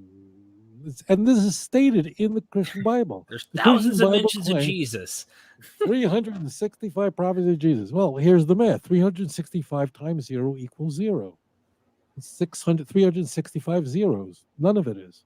But here, the issue that the writers of the New Testament have to contend with is, why isn't the people who were there, like who was in the land of Israel? Puerto Ricans? Who were there? People from China? No, it was the Jews. I mean, we were there. We were waiting for the coming of Messiah. We can read the book with this is a thoroughly Jewish thing. And the Jews are not dumb. They're called a lot of things in the New Testament. They're never called stupid. Anti-Semites never call Jews stupid. They make that a rule, because they'll throw you out of the Ku Klux Klan if you say the Jews are stupid, because then you sound stupid. No one says that. They say a lot of horrible things about Jews, but dumb is not one of them. So this must be explained away. And the only way to explain it away is that the Jews are really demonic, that the Jews really reject the truth. The Jews really can know that Jesus rose from the dead, and they're willing to bribe the guards to say otherwise. This is what's going on in 2 Corinthians 3. Paul is saying that there's a veil over their eyes, scales over their eyes. What does that mean? That's what's going on in Matthew. The idea is it's a setup, because you've got to show that the Jews are just spiritually blind. They're evil. And therefore, they deny what's so transparent to everyone else. Paul seeks to explain to Romans that it's a time that's supposed to spark jealousy among the Gentiles, whatever. But the point is, this is what is being addressed there. So it's like we went to the Jews, but they were so stubborn, and they're hypocrites and vipers. That's Matthew 23. And they're responsible for all the murders in the Bible, from Abel to Zechariah. the son of Barakai. It's kind of the wrong Zechariah, and that's Matthew 23:35. And Luke is going to actually correct that error in Luke 11:51, where his father's name taken out because it's the wrong Zechariah. But that's just a dumb mistake. So the key is that is going on in the Gospels. You need to explain away why don't the Jews believe in this. Like if you're saying that like smoking doesn't cause cancer, well, why is like every doctor saying it does? You got to explain that there's some sort of conspiracy that all doctors are making this up because they hate, whoever makes Marlboro. It's this grand conspiracy of the Jews. That's why the Jews are willing to deny Jesus, even though they know he is. I mean, they're the devil, and they're called the seed of the devil in John 8:44. And there it is. That's why it's there. It's there to address the problem of why don't the people who should have believed in this don't believe in this. Period. End of story. Thank you, Rabbi. I appreciate that. Couple super chats. Doc Ploromanat says, how can we trust the Kazari proof and discount thousands accepting the Gospels? Both could pervert a generational transmission of a miraculous event. Do you know what he's referring to? No. Okay, I don't either. Doc, email me afterwards. I'll look into further. Maybe I can give it to Rabbi later and he can respond to me and I can email you back with that. But I'm not really sure exactly what that is, my friend. I appreciate the super chat, though. Don't worry, your super chat's not in vain. So just, email me. I didn't see the question. Scholarvid, thank you for the super chat. It says symptoms: jumpy, agitated, euphoric, sleep deprived, talkative, engaged in dangerous behavior. Did Paul suffer from bipolar disorder? What do you think about the mental health aspects of trying to I know we can't nail the guy down from this, as if he's sitting in a doctor's chair, but do you think there's something going on here? His visions, there might be epileptic, what do they call that? Lobal epileptic seizures or something? No. Those things never happened. Those things are made up, but in the ancient world, people would just talk that way. People would just speak using that kind of language. Today, you get and that would not even be bipolar anyway. That means it would be a psychosis. It would not be the up and down of euphoria and depression. What do you think his thorn in his flesh? This gets into the question earlier. So, Scholar Vid, bear with me. Thank you for the super chat. But this really brings up what you said. We can unwrap Paul. And you said Paul is suffering from something. Yeah. A sin or something. What is it? I mean, think it through. I mean, you just got to think, what would Paul feel very guilty about? Let's assemble this. This is going to be controversial. Whatever, I'll say it. This is what I believe is the case. Can't be sure, but I'm pretty sure this is what's going on. Why is Paul so hammering in the homosexuality in Romans? What is he pushing up against? And what exactly is it that someone would discover about himself at a certain point and then discover that that behavior is illicit and condemned in the Torah? I mean, I don't think liked this is bacon. This is no, it's not bacon. Right, it's not that. This, I believe, is a no. And who would remain celibate? Just take that on. Do you think that he was in a pedophile? No. Okay. No. I think what makes the most sense to me is what you're trying to do is you have all these problems and you're trying to assemble it all and say what answer addresses everything. And that means that's what you're doing. You're going, okay, we have all these questions, and then you're doing it. It's like an Occam's razor. What's the simplest explanation, which requires the fewest hypotheses, fewest guesses? What fits? So, what would Paul feel sinful about? And he would discover that's illicit. One part about the Roman world, that homosexuality it's not that it was protected behavior, now, gay rights and that. It was a common engagement in the Roman world. It just was. It was all over the place. We know that.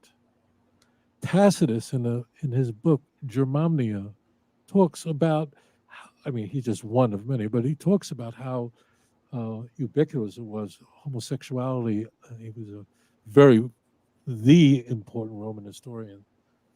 And he speaks about it in a self-deprecating way, contrasting it with the Germanic tribes who ultimately would destroy Rome, who were basically heterosexuals who had wives and worked hard and didn't hang out in bathhouses naked with other men in gymnasium and all that. Okay? So you have that culture in the Greco-Roman world. I mean, many of the great thinkers in Western thought were people who were homosexuals. And in fact, church fathers talked about this, that this really bothered them, and confessed and wrote books called Confessions in which they talked about it wasn't just being with women, and this was just there. And it's a different world. You have to divorce yourself from the world we're in now and creep into the Greco-Roman world to understand it. And to the extent that you're successful is the extent you'll succeed in this. So what would be bothering Paul about himself, and he would not be in a heterosexual relationship and tell others in 1 Corinthians 7 that, if you're married, fine, be good to your husband, but if you're virgins, ideal to be like me. Paul does that there. And he says, but if you can't control your passions, it's better to be married than to burn. It says that. He says that in 1 Corinthians 7. So I don't know. I mean, like, there's not. So what you're doing is you have all these question marks. Okay. Now, whatever I'm speaking to you, the viewer, whatever your views are, it's not germane to this. We're trying to examine history. What would a person like Paul discover about the Torah that would make him feel utterly irredeemable, utterly sinful, and his body wretched, and that there was no hope for him? What? He liked poor you jokingly. That's what it can't be. Jews love keeping Shabbat. We love it. If you're not Jewish, just take my word for it. We don't find it a burden. We love putting on phylactery. We love praying to God 3 times a day. We love talking to God. We love the Torah. Okay, it's only the outsiders that think this is tough. We love it. Okay, so you could. Oh, I can't. It's so transparent to me that he was struggling with this, and that's why he pushes hard against it in his indisputed writings. In like And for this is why he Romans felt. chapter 1, where That's he right, Romans chapter 1. That's right, where he explodes with this, and then adds on female homosexuality into it as well, which is not in the Torah. And maybe that's why he just felt very comfortable around women, female companions, because it's like he didn't feel the stress and tension that a person might otherwise feel under those circumstances. But I think when you look at Romans 7 and connect that with other texts, like, what is bothering this guy? So he's making up stuff. He's making up visions. All that. That's all nonsense. He's trying to show that he's like everybody else, but he's the real thing and everyone else is fake. The key is that wants to advance the idea that we're done with the law. And we're done with the law, therefore the guilt is done with and right. set aside. But he won't confess it as other church fathers do. He won't. That is the only explanation that works consistently, that checks all the boxes. So his message really worked for the Gentile world. We have a super chat from Crossover Maniac. Thank you so much. Are you familiar with the doctrine of the dual messiahs? One military leader who would die and prophet who would raise him from the dead? Of course I am. Of course. And we'll make this the final. We'll lock it up here. Yeah. So it just don't buy that term dual messiah. There's no term like that in Jewish literature. That's a term that is created. It's a Christian machination that uses texts that are in Jewish literature, but not that. The term Messiah is used in the Hebrew Bible 39 times. Okay. In none of those occasions is it referring to the Messiah. This is very important that you get this point. We use the term Messiah and we will capitalize it, and we are referring to one person. In our contemporary world, when we use the word Messiah, Everybody knows who we're talking about. We may not believe in your version of the Messiah, but we know what you mean. Okay, whether it's the Messiah of Christianity, Judaism, Islam, but we know what you mean. Like, it only means in Tanakh, this was really not the case. Mashiach means to anoint. And a person who was in a state of leadership, most notably a priest, a descendant of Aaron, I'm one of those people, they were anointed for the task of carrying out God's work. You didn't have to be a priest, although the word is used more frequently in the book of Leviticus than any other for a reason that you just figured out. Term is used about a non-Jew, Cyrus, Isaiah 45, verse 1. It means he is anointed for a task on behalf of God. That's all it meant. Okay? It could be any person who had a prophet, king, someone who's carrying out God's work. Now the term Messiah we can capitalize and say it's referring to one. Okay. You need to know that or else you'll not understand anything else. So therefore, Chazal means the rabbis of blessed memory. They use the biblical method, meaning that the word Messiah is not capitalized. Now, I'm using that as an example because there's no capitals in the Hebrew language. So that means when the sages in the Talmud, as an example, use the term Mashiach, they didn't mean necessarily the Messiah. It could, but it didn't have to be. Okay. So there is a person we're told about in Tractate Sukkah. It's part of the Talmud 52b that in the final war where Jerusalem comes under attack, a person will get killed in that war, in that battle. That means, so this is Zechariah 12. Zechariah 12 is describing the biggest mistake that the non-Jews could make. Here's a 2,500-year-old book describing that at the end of the days, Jerusalem is going to be the most important thing in the world, and nations surrounding Israel is going to go attack Israel over Jerusalem. That's key. And that God is going to strengthen the Jewish people, and they will be warriors like nothing else, strong like David, even like the angels. Zechariah 12, verse 8 and 9. It's right there, okay? There's the context. Now, in the final battle, a person dies, or it could be a group of people. The plain text means a great person gets killed in battle. And the people will look, bitu alai et asher dakaru, and they will look to me because of the one who was killed, thrust through, and they will mourn over him as one mourns over a firstborn son. And everybody will just be mourning over this fighter at the end of days, and that will trigger a repentance. And the repentance is what's necessary to bring the Mashiach. See Isaiah 59, verse 20 and 21, which Paul is going to massacre in Romans. Anyway, so when the rabbis say this is the Messiah, the son of Joseph, they don't mean the Messiah with a capital M, like there's another Messiah. They're using biblical lingo that any person who has a critical role of carrying out God's effort, this time the person is dying in battle, fighting for Jerusalem. So it's the one like really bad event in a war that otherwise is going fantastically, causes mourning, and that triggers a repentance of the Jewish people. Now, if you are trying to sell Christianity, you've got to engage in three-card Monte. You have to play a game called hide the ball. You've got to deal from the bottom of the deck. You have to know theological sleight of hand. That's what this is. Now, the people who propagate this, who peddle in this, they don't know what they're doing. They're just reading this in somebody's book and they're repeating it, and it sounds great. They're not reading the Talmud going, oh no, that's not what's happening here. People are just reading stuff on the internet, and if your rabbi is Google, you're in a lot of trouble here. Okay, so it's any person who has a role in God's activity on earth is called a Mashiach in Tanakh. As it turns out, there's just a craziest twist. That what I'm going to say, I don't even know if the viewers will believe me unless they look it up.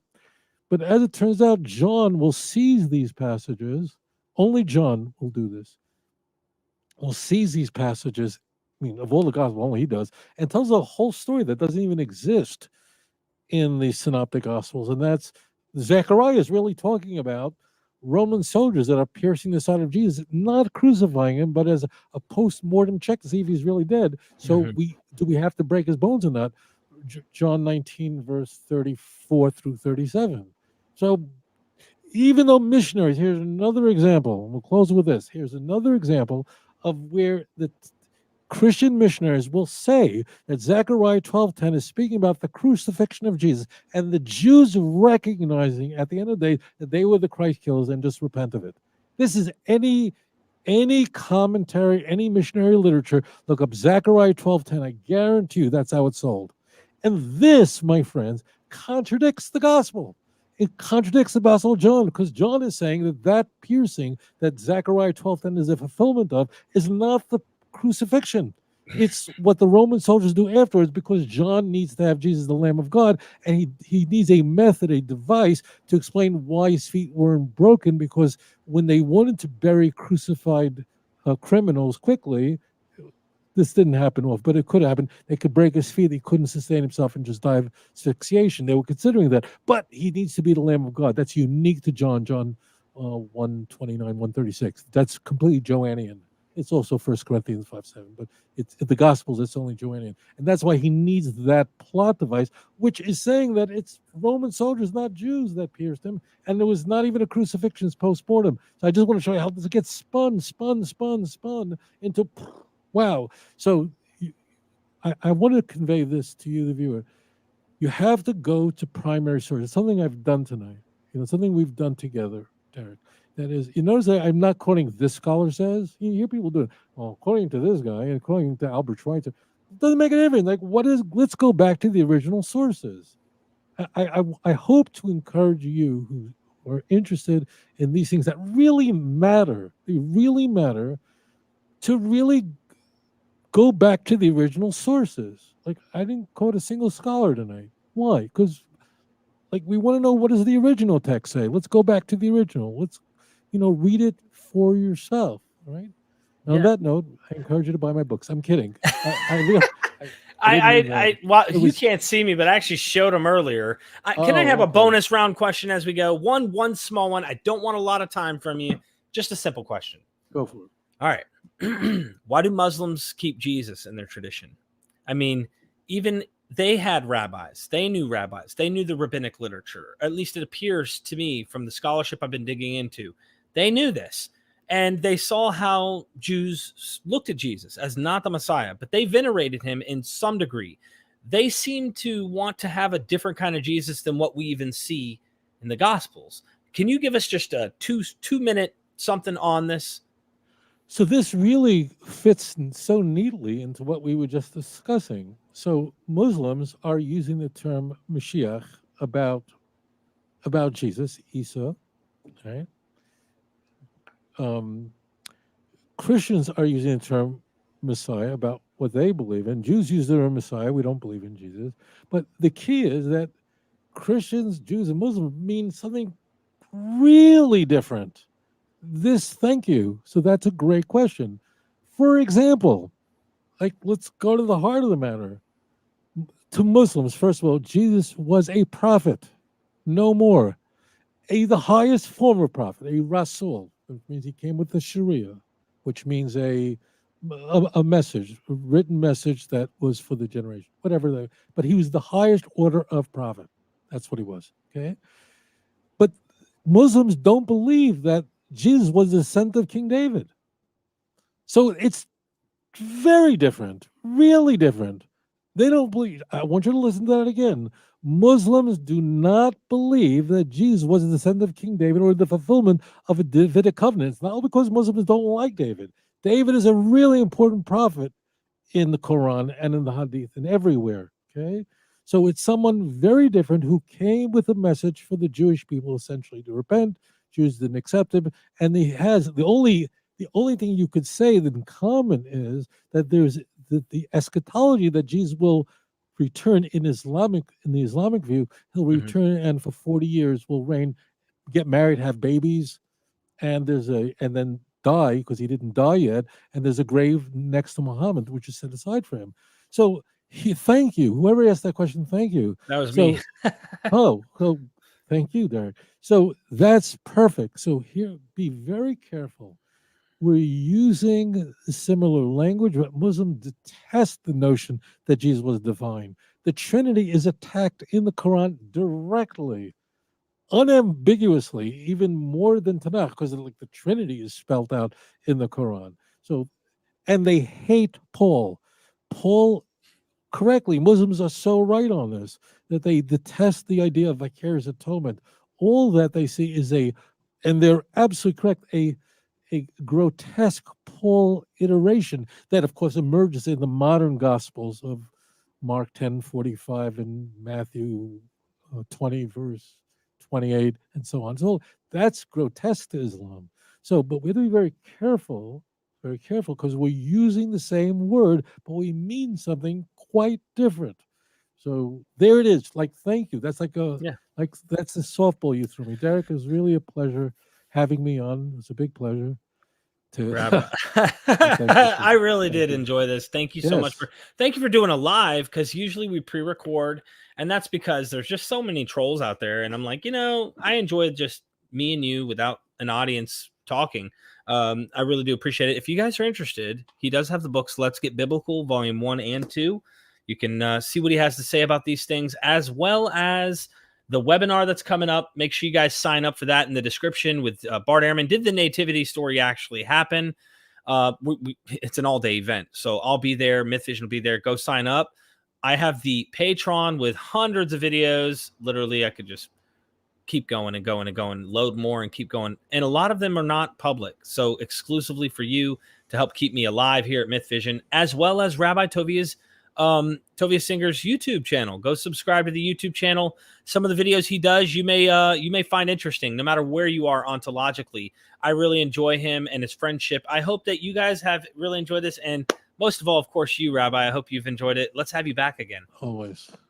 Thank you so much. Blessings from Jerusalem. I look forward to seeing you here in the Holy Land. Thank you, and Absolutely. I thank your viewers. Those are really, really excellent questions, one after another. Thank you. Thank you. And if you have forgot, let me tell you a little bit of something. We are MythVision.